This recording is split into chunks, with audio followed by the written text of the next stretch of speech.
Hey y'all, welcome back. My name is Amandia and I'm out here in my makeshift greenhouse, and today I am repotting a bunch of seedlings that I got from a seed swap back in Christmas. If you ever need something gardening to do in the middle of winter, I suggest joining seed swaps.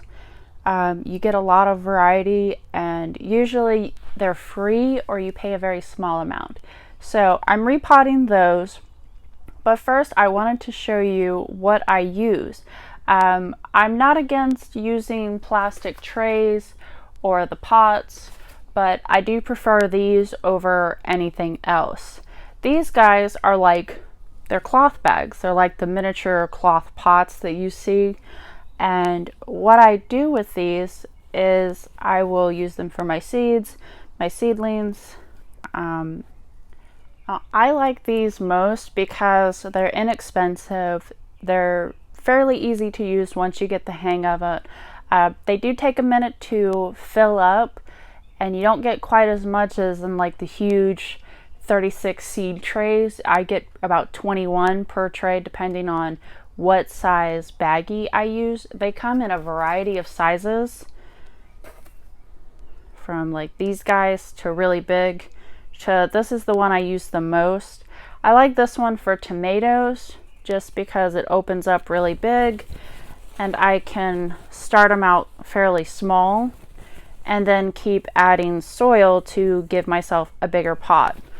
I also like them a lot better than the plastic because once they're ready to go into their permanent containers or gardens, I don't have to worry about trying to pop the plant out of this plastic or try to dig it out and worry about ruining the roots or snapping a stem off, because I have had that happen before. Whereas these guys, they go out there, like I've planted kale out in my hoops and they break down really easily. I can't even see them anymore.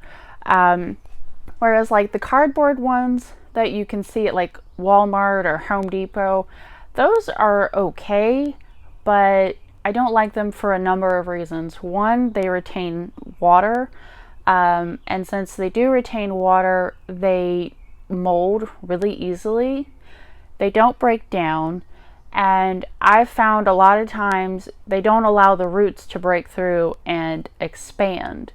I can't tell you how many times I've tried to stick them out in the garden and my plants start to wither and die, and when I pull the whole thing up, they're still contained in this little bitty pot.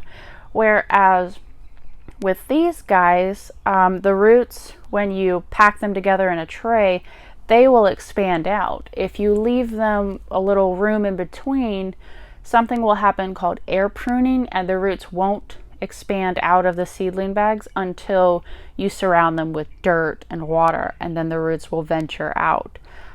So how I use these is kind of like a sandwich baggie. I simply gather it up, turn it inside out, and because that makes it a little more square and a little more stable, and I fold the edges down to where I want it to go. And to make it a little bit easier to fill, I just took a plastic cup, cut the bottom out, and I stick it right in there, and I add my soil.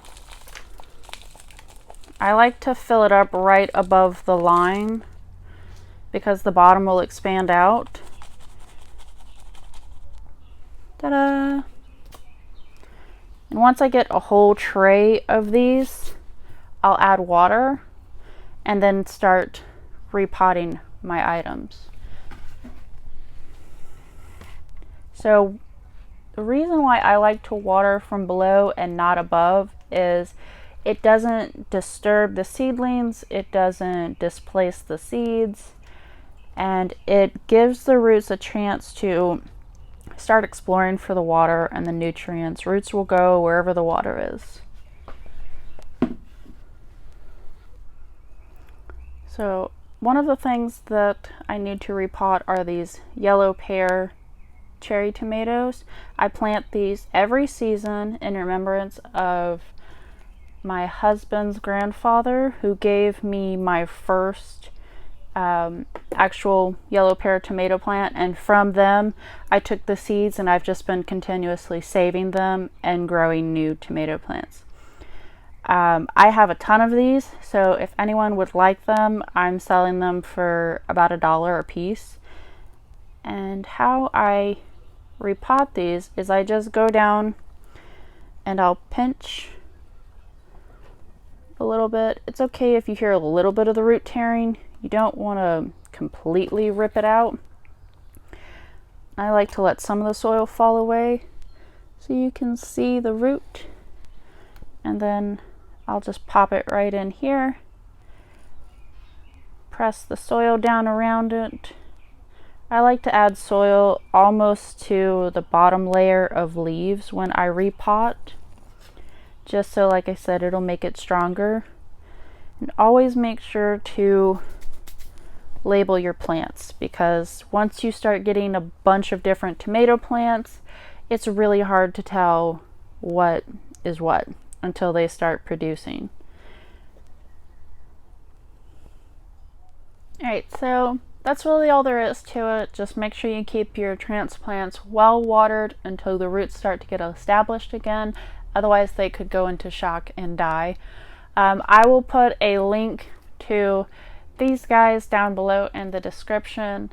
As always, if you guys have any comments or questions, please leave them down below, and if you like this video, I'd really appreciate it.